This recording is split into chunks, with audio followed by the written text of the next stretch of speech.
we're going to talk about Barack Obama today and assess his first year in power.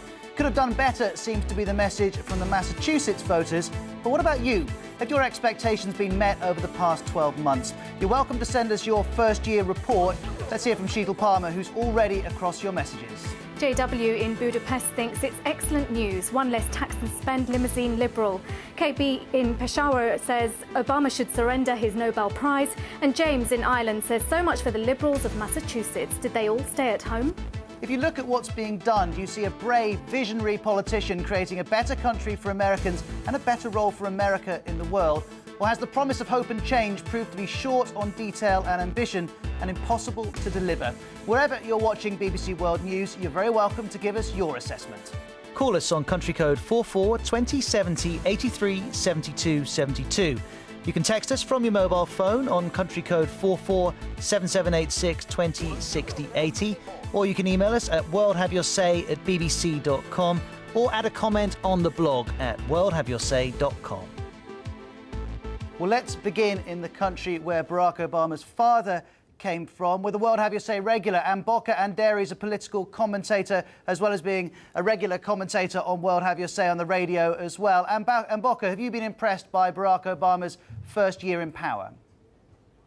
No, I haven't been impressed. I think that we expected rather a lot from Barack Obama, this being the land of his father. We thought that there'd be more coming from America in terms of closer ties, but what we have seen, in fact, is that he has been very hard on Kenya. He's been pretty hard on Africa. And I personally haven't been very impressed, no. Though, again, it's been only 1 year, and he has had to deal with some very tough issues that are far more important, I suppose, to Americans than Africa or Kenya, for that matter. Mboka, just before we go live to Washington, D.C., I want a bit more information from you. What do you mean he's been hard on Kenya? Well, Barack Obama insists that he wants to see changes in the way that Kenya is governed. We are writing a new constitution. He says that unless the current leadership of President Mwai Kibaki, and Prime Minister Raila Odinga actually ensure that this process is carried through, unless there's a change in the way that this country is governed so that people are free and they fight corruption, that he is not willing to do business with Kenya as usual. He says business as usual. Those days are gone when America simply did things in spite of what government did. So he has been very hard on Kenya, insisting, in fact, even yesterday, one of his diplomats here saying that they wanted to see the constitution writing process accomplished in the shortest time possible. So, Mboka, you're not too impressed. Just before we go and speak to the guest in Washington, D.C., let's pull up this email from Richard in Arkansas, which raises a couple of points. He says, politics in the U.S. has become so polarised, nothing gets done. Within 10 years, I predict the U.S. is going to be ungovernable. And we can speak now to Carol Swain, who's an academic at Vanderbilt University. She's live from Washington, D.C. Carol, do you agree that whoever's fault it is, President Obama hasn't been able to press on with his agenda as he'd have hoped a year ago? Well, certainly he's disappointed a lot of his supporters, and I believe that among the Americans that didn't support him, there was some optimism that people had hoped. I believe that many Americans hoped that he would govern from the center. He's not done that. His administration has been very polarizing, and I think that's quite problematic. He's disappointed his supporters as well as people that wished him well. Well, has he been polarising, or have the Republicans played their part as well? After all, not one Republican voted for any of his healthcare plans. I mean, there's a reason. He has not reached out to Republicans in the way that I believe many people hoped he would.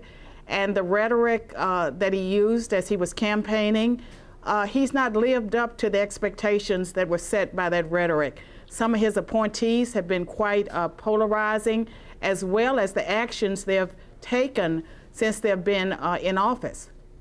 Let me raise healthcare. It was inevitable it was going to come up. Chris in Boston's emailed, the healthcare bill is not the kind of change I voted for when I voted for Obama, so I voted for Scott Brown in Massachusetts. In fact, I'm done with Liberals. And Mboka in Nairobi, do you feel that Obama supporters are beginning to turn against him because what he's doing isn't what they felt he'd promised when he was campaigning?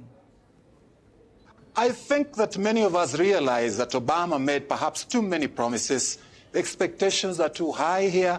and perhaps in America too. I'm not too familiar with America.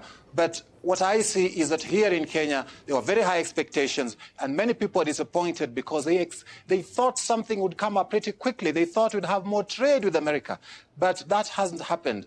And I think that's basically what people are disappointed about. As the rhetoric was good, the whole business with peace, for example, the Middle East, Afghanistan, there may be some disappointment, but at least he's taken some action there. Whether it's successful or not is another matter.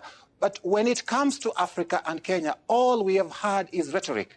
And that, I think, has disappointed many, many people in Africa. And Mboka, thanks very much. We'll come back to you shortly. We've got a guest coming through on the phone as well. Just before we speak to them, though, let's go to Sheetal Palmer from the World Have Your Say team and see what you've been sending in by email, text, SMS and through Twitter. Sean in Texas writes, Bush squandered our surplus and handed the country over to Obama in ruins. Of course it's still in shambles. If by 2012 he hasn't cleared it up, then it's time to look for someone new. Ivan in Bulgaria says the US dollar and the euro jumped more than 1%. So Obama and the democratic agenda are viewed as very bad for the American economy. And T-blogs, in the real world, the rest of us have to be responsible for our actions. But Obama doesn't. Why? Because he's the world's coolest president? Tell us what you think. Blog at worldhaveyoursay.com. Indeed, Sheetal. Well, joining Carol and Mboka is Audra Parker, Executive Director of the Alliance to Protect Nantucket Sound in Massachusetts. Thanks for joining us. Tell us, are you celebrating the Republican victory? I'm very much celebrating it. I think it was yesterday's Republican win in liberal Massachusetts is a bellwether for how people are feeling about the economy, about health care, climate change legislation, and big government.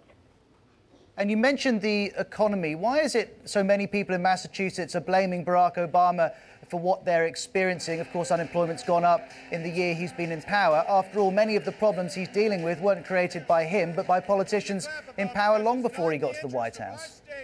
Well, I think people are experiencing it now with foreclosures, high unemployment rates, and, the message is from yesterday's win that the Obama administration really needs to listen more to the people, to their anger and to their anxiety.